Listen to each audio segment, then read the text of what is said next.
오늘 본문의 말씀 가지고 하나님의 말씀이라는 제목의 말씀을 함께 나누겠습니다. 우린 지난 시간 초대교회 가운데 7명의 집사가 세워지고 임명되는 장면을 살폈습니다. 가장 중요한 이유와 목적은 구제하는 것에 있지 않다는 것입니다. 왜 집사를 세웠는가? 섬기는 일을 위해 세운 거죠. 그러나 더 중요한 목적이 있다는 것입니다.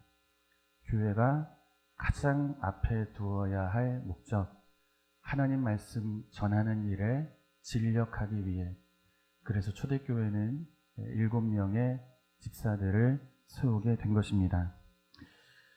이처럼 초대교회는 이 초대교회의 모습을 통해서 성경은 우리에게 하나님 말씀의 가치가 얼마나 중요한가 하는 걸 보여주고 있는 거예요. 하나님 말씀을 가장 교회 앞에 두고 있는 것입니다. 7절의 말씀도 동일한 내용인데요. 우리 같이 한번 읽어볼까요? 7절 같이 읽어요. 하나님의 말씀이 점점 왕성하여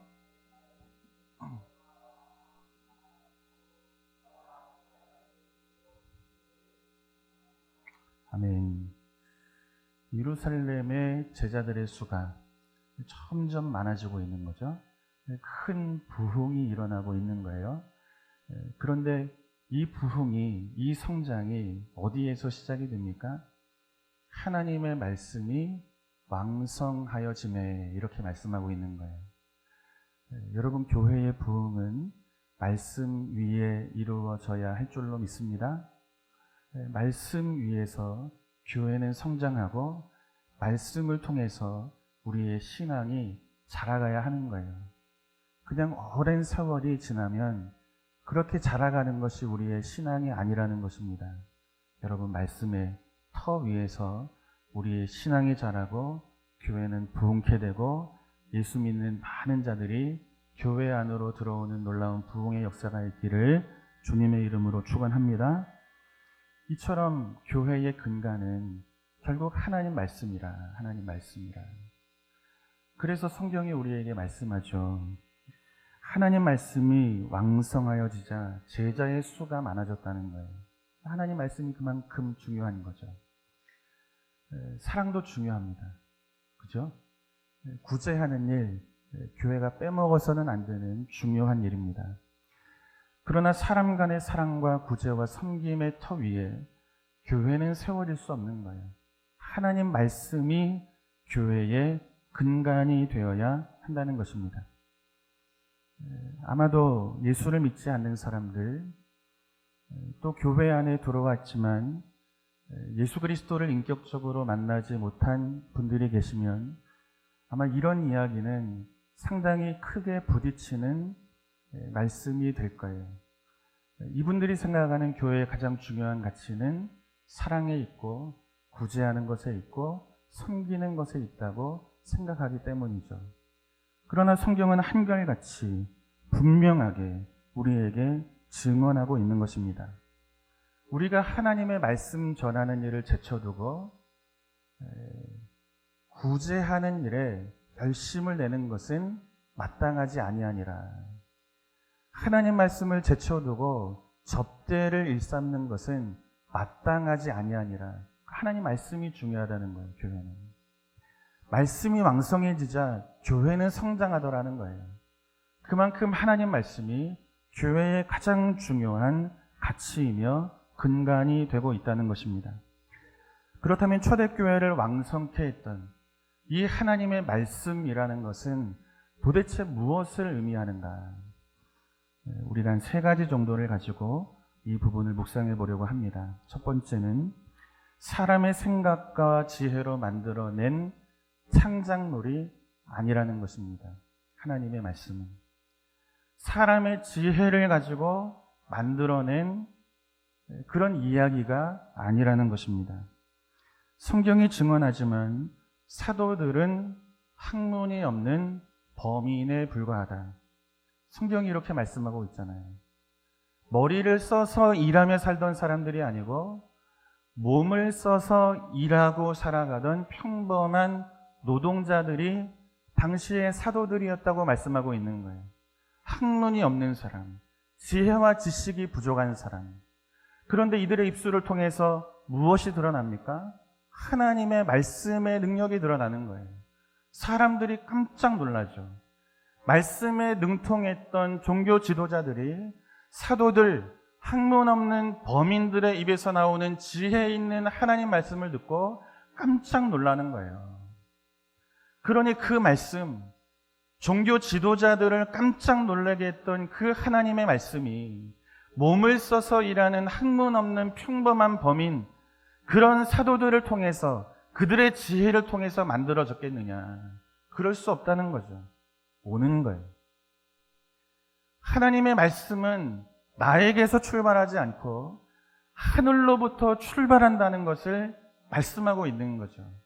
그러니 평범한 자들의 입에서 지혜 있는 능력의 말씀이 선포되고 있는 것입니다. 이처럼 하나님 말씀은 사람이 지어낸 말씀이 아닌 것으로 하나님께 말씀의 근원이 있다는 것을 성경은 우리에게 가르치고 있는 거죠. 베드로 역시 똑같은 이야기를 우리에게 보여줍니다. 베드로서 1장 16절 우리 같이 한번 보겠습니다. 같이 읽어요. 우리 주 예수 그리스도의 능력과 강림하심을 너희에게 알게 한 것이 교묘히 만든 이야기를 따른 것이 아니요 우리는 그의 크신 위엄을 친히 본 자라. 아멘. 그리스도의 능력을 하나님의 말씀이 설명하죠. 그분의 강림하심을 하나님의 말씀이 설명하죠. 그런데 그 하나님의 말씀은 교묘한 이야기가 아니라는 것입니다. 여기서 말하는 교묘한 이야기라는 말은 소피조 미도스라고 하는 두 개의 헬라어 단어가 합쳐진 그런 문장이에요. 뜻은 사람이 자기 지혜로 창작해낸 소설이나 신화와 같은 의미를 가지고 있습니다. 우리는 소설을 만들 수 있어요. 우리의 경험 안에서.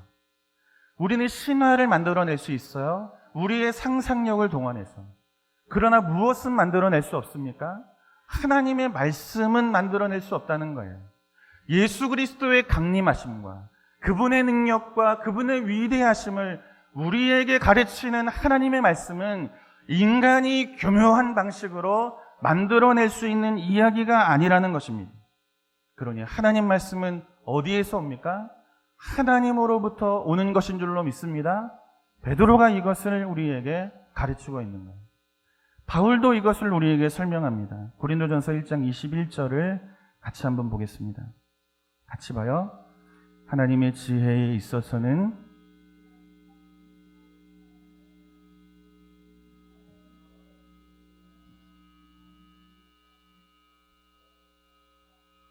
아멘. 그죠? 사람이 하나님처럼 숭배하는 것이 있습니다. 인간의 이성입니다. 우리는 합리적으로, 상식적으로 우리의 이성을 가지고 생각하면 가장 합당한 또 보편적인 그리고 통일된 하나의 인식을 얻어낼 수 있다고 하는 생각을 가지고 있습니다. 그만큼 우리는 이 이성이라고 하는 것을 하나님처럼 숭배하는 그런 시대를 살아가고 있는 것입니다. 이처럼 이성을 확실한 인식의 통로로 여기며 살아오는 것이 우리의 인생이라는 거죠. 그런데 근대 철학자 중에 한 사람인 칸트가 우리가 하나님처럼 숭배하던 인간의 이성에 대해 의심하기를 시작합니다. 과연 이성을 통해서 우린 가장 합리적이고 또 보편적이고 그리고 가장 완벽한 하나의 통일된 인식을 가질 수 있는가? 이것이 칸트가 가지고 있었던 이성에 대한 의심과 질문인 거예요. 우리가 잘 아는 칸트보다 한 세대 앞선 스피노자라고 하는 철학자가 있어요. 이 사람이 이성을 가지고 한 가지를 증명하기 위해 애를 씁니다. 과연 신은 어떤 존재인가? 이성을 가지고 끊임없이 신의 존재를 증명하다가 한 가지 결론에 도달하게 돼요. 자연이 신이다. 그래서 신을 자연으로 혹은 일자라는 개념으로 스피노자는 설명합니다. 그런데 스피노자보다 한 세대 앞선 1500년대 사람인데 안셀무스라는 철학자이면서 신학자가 있습니다. 이 사람은 신을 어떻게 증명하는가 하면 신이라고 하는 관념이 우리에게 있다는 것은 신이라는 존재가 실제하는 것이다. 여러 과정들이 있지만 그렇게 신을 증명하려고 했던 사람이 안셀무스입니다. 두 사람에게는 공통점이 있는 거예요.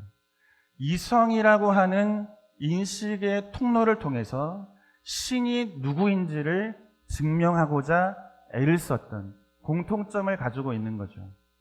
이성을 가지고 일했는데 도달하는 결론이 어떻습니까?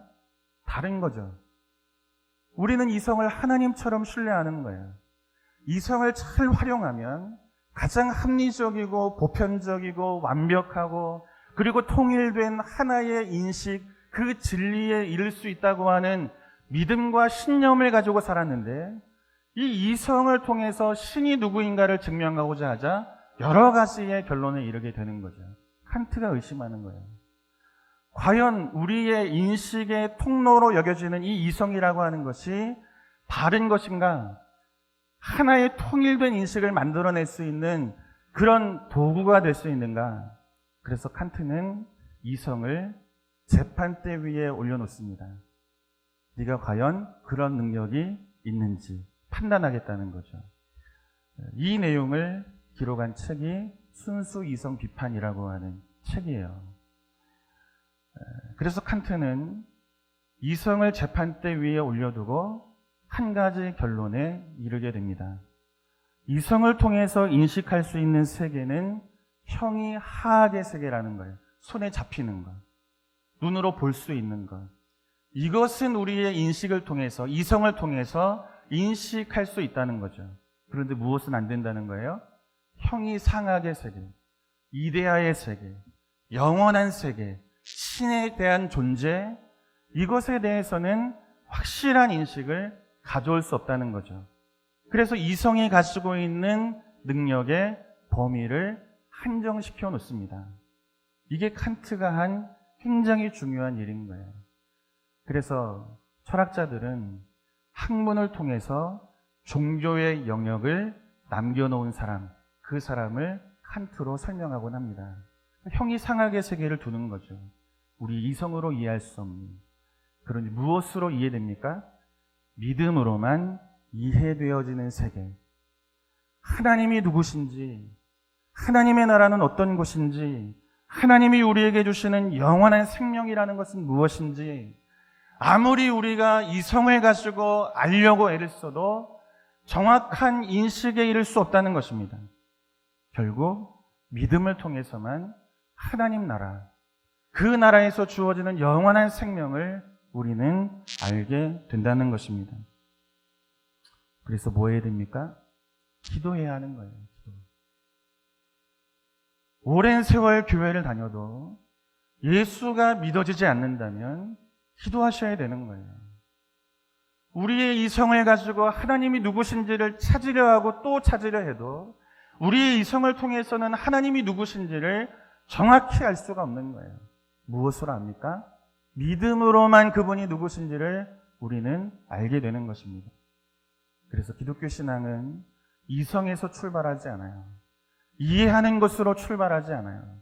믿음에서 출발되는 것이 우리가 가진 기독교 신앙의 출발점이라는 것을 성경은 우리에게 말씀하고 있는 거죠. 그래서 바울이 하는 말이 뭡니까? 하나님의 지혜를 사람의 지혜로, 사람이 하나님처럼 섬기는 그 이성을 가지고 알 수 없노라. 그래서 전도의 미련한 방식으로 구원 얻는 자를 부르신다고 말씀하고 있는 거예요. 우리의 지혜로는 그분을 향해 나아갈 수 없다고요. 하나님이 믿음을 주셔야만 그 믿음을 가지고 우리가 하나님 앞에 나아갈 수 있다고요. 그러니 기독교 신앙의 출발은 내가 가진 이성에서, 땅에서 하늘로 가는 것이 아니고 하나님으로부터 믿음이 주어지고 그 믿음을 통해서 우리는 하나님이 누구신지를 알게 된다는 것입니다. 이성에서 출발하지 않는 거예요. 이해로 그분이 누구신지를 아는 게 아닌 거예요. 하나님이 주신 믿음으로만 우리의 신앙은 출발되고 견고해진다는 것입니다. 그러니 기도하셔야 되는 거예요. 오랜 세월 예수를 믿기 위해 교회를 나오는데 안 믿어지시는 분들, 기도하셔야 돼요.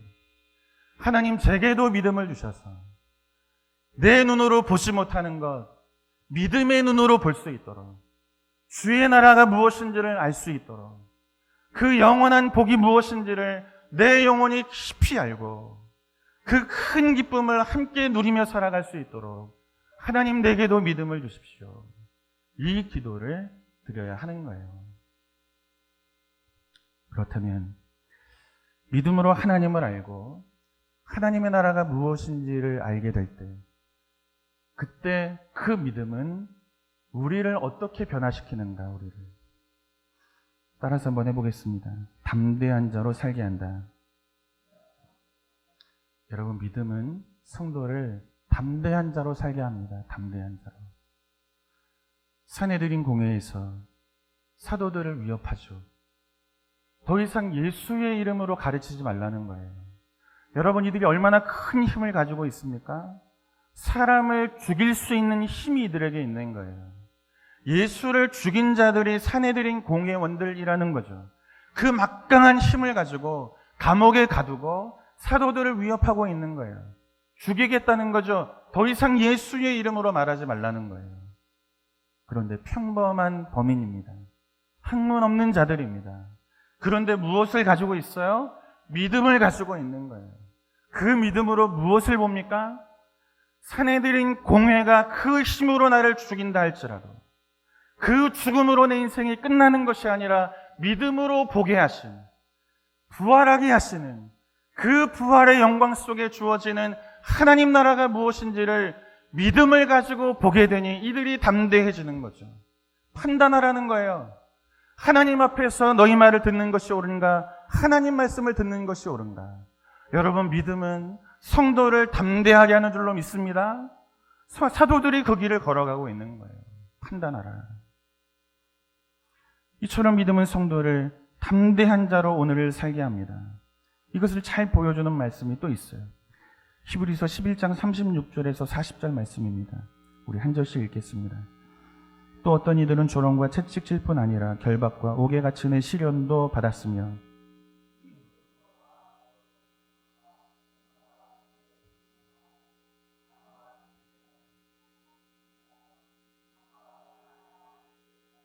이런 사람은 세상에 감당하지 못하느니라. 그들이 광야와 산과 동굴과 토굴에 유리하였느니라.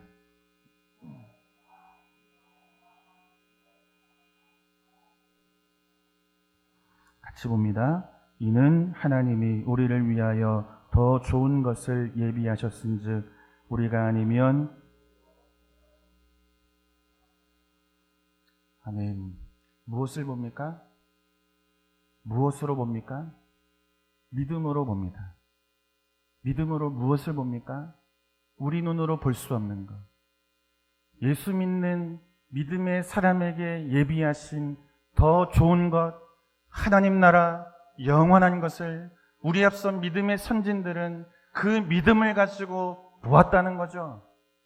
우리 육신의 눈으로 볼 수 없는 예수 믿는 믿음의 사람, 그 믿음의 사람의 눈을 가지고만 보여지는 우리 인생을 향하여 예비하신 더 좋은 것, 하나님 나라, 그 영광, 영원한 생명이 무엇인지를 이들이 보게 되었다는 거죠. 담대해지는 거예요.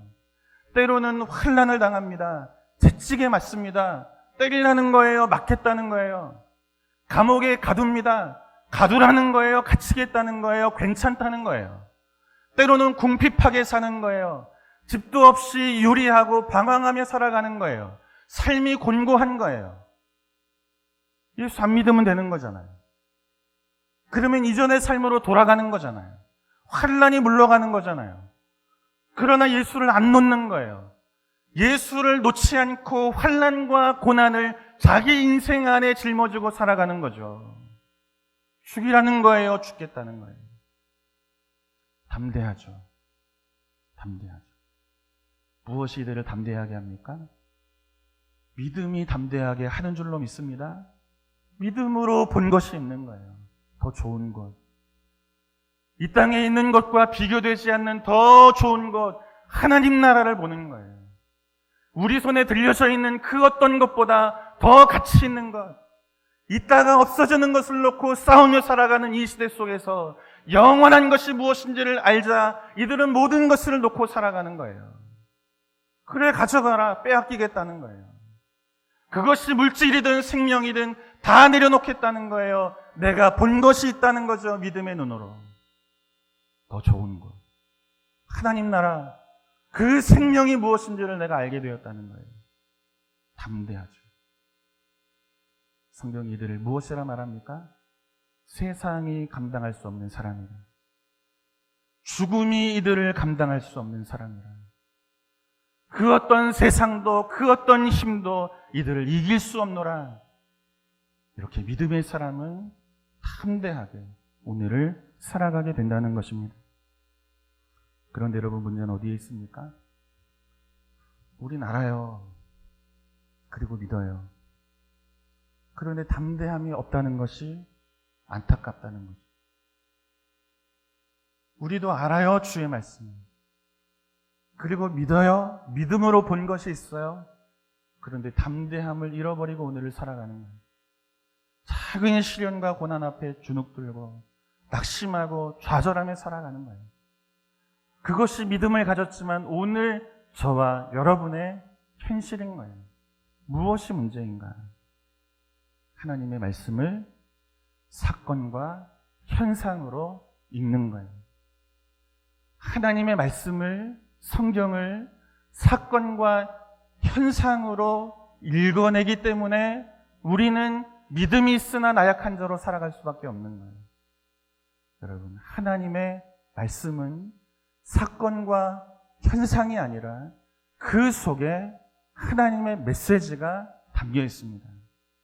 하나님의 계시가 담겨 있습니다. 이것을 읽어낼 수 있는 자가 되어야 합니다. 그래서 히브리서 기자가 하는 말이 있어요. 우리 히브리서 3장 1절을 한번 보겠습니다. 같이 읽습니다. 그러므로 함께 하늘에 부르심을 받은 거룩한 형제들아, 우리가 믿는 도리의 사도시며 대제사장이신 예수를 깊이 생각하라. 여러분, 초대교회는 큰 환난이 있었던 시대입니다. 예수를 믿으려면 생명을 걸고 믿어야 했습니다. 그러니 고난과 환난 속에 얼마나 흔들리겠어요. 내가 예수를 믿어야 하는가?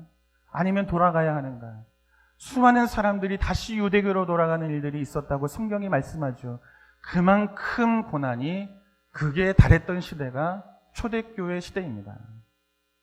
그때 히브리서 기자를 통해서 하나님은 말씀을 주고 계시는 거예요. 예수를 깊이 생각하라. 예수를 깊이 생각하라. 예수를 깊이 생각하면 여러분, 고난을 이깁니까? 예수를 깊이 묵상하면 있던 고난이 사라집니까? 왜 하나님은 히브리서 기자를 통해서 말씀하실까요? 예수를 깊이 생각하라. 우리가 깊이 생각해야 하는 예수를 히브리서 기자는 사도라는 표현으로 설명합니다. 믿는 도리의 사도이신 예수를 깊이 생각하라. 사도라는 말이 아포스톨로스라는 헬라어입니다.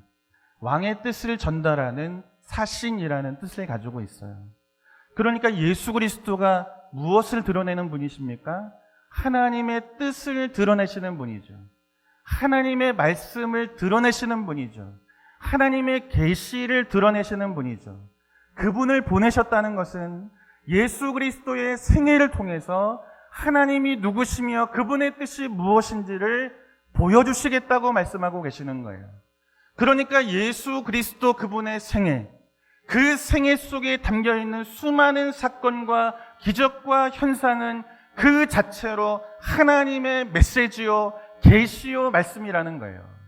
그런데 우리는 예수 그리스도를 통하여 나타난 사건을 보죠.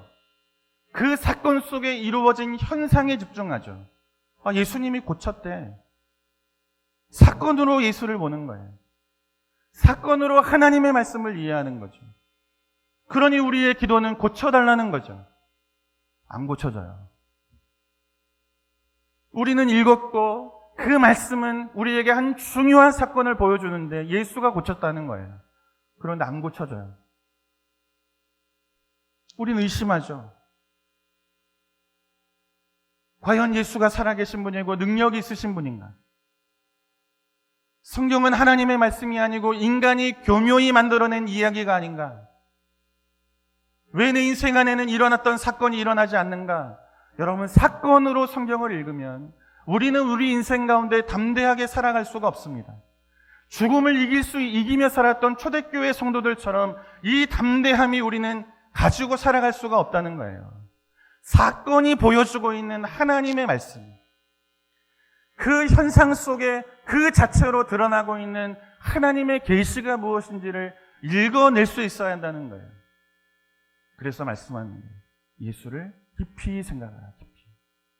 그분의 생애는 하나님의 말씀이라, 그분은 하나님의 뜻을 전하기 위해 이 땅에 오신 아포스톨로스 사도시라, 그 생애 전체가 메시지고 계시고 하나님의 말씀이라, 사건으로 읽지 말고 그 사건 속에 담겨있는 하나님의 계시를 읽어낼 수 있는 자가 되라는 거죠. 예수를 깊이 생각하라. 이런 말씀인 거예요. 주님이 오병이어의 기적을 베푸십니다. 5,000명이 배불리 먹는 거예요. 사건을 설명하죠. 현상을 보여주고 있는 거예요. 5,000명이 먹고 배가 불렀더라. 기적과 사건과 현상이죠. 우린 기도하는 거예요. 이거 붙잡고. 하나님, 내게도 배부르게 하시고 내 삶에도 기적이 일어나게 해주십시오. 그러나 이것이 하나님의 말씀이 아니라는 거예요.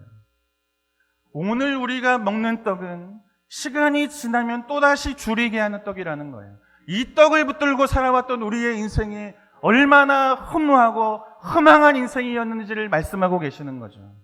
나는 생명의 떡이라. 이 떡을 먹는 자는 영원히 줄이지 않을 것이라. 예수가 생명이라는 메시지가 오병이어의 기적과 사건과 현상 속에 하나님의 메시지로 주어지고 있는 거예요. 여러분, 이것을 붙드는 자가 되어야 하는 것입니다. 기적과 사건을 붙드는 자가 아니라 그 속에 담겨있는 그 자체의 메시지, 예수가 생명의 떡이라, 이 떡을 먹는 자는 영원히 영생할 것이라.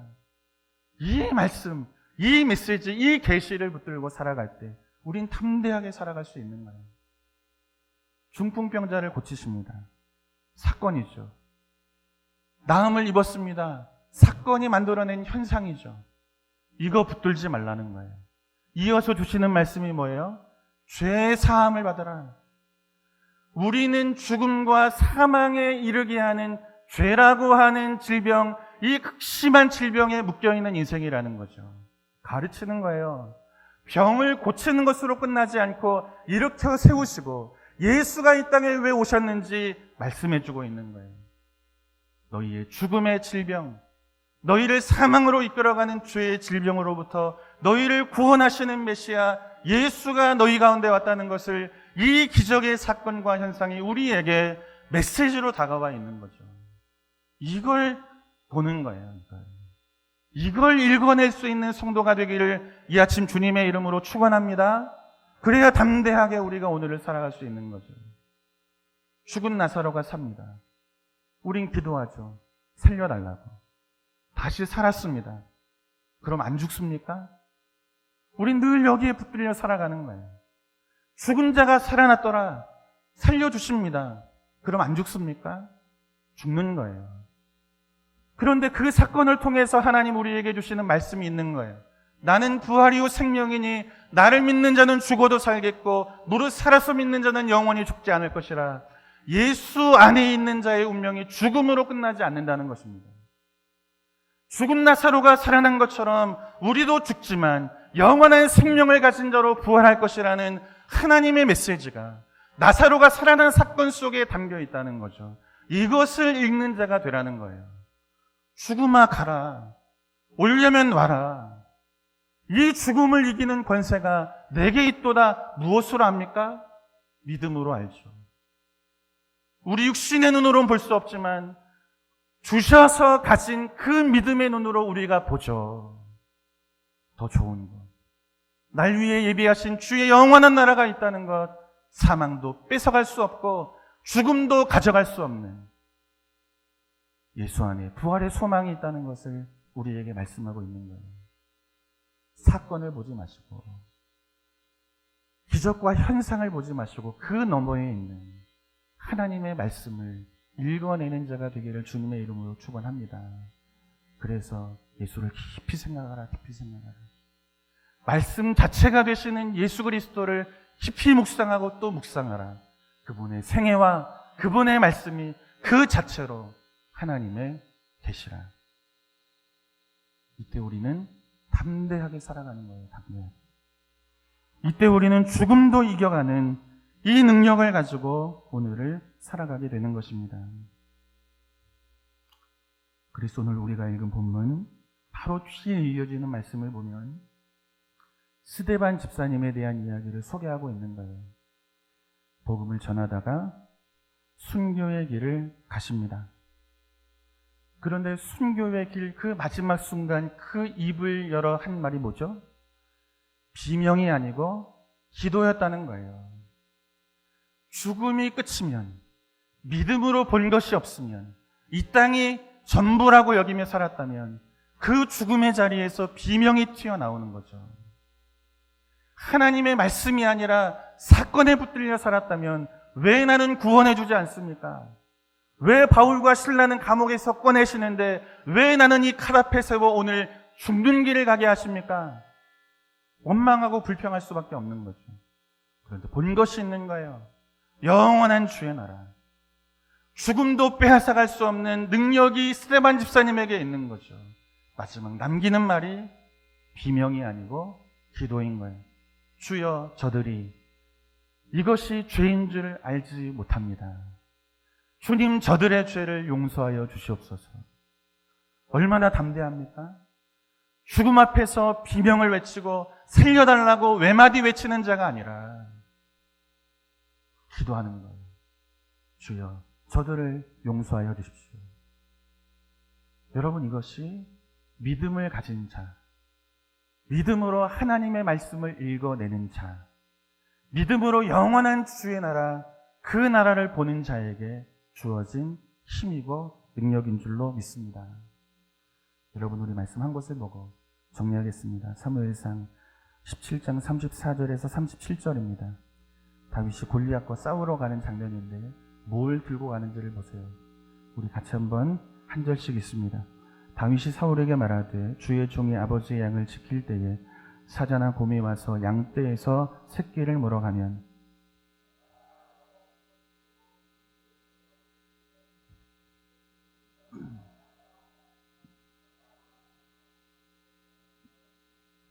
주의 종이 사자와 곰도 쳤은즉 살아계시는 하나님의 군대를 모욕한 이 할례 받지 않은 블레셋 사람 일이일까? 그가 그 짐승의 하나와 같이 되리이다.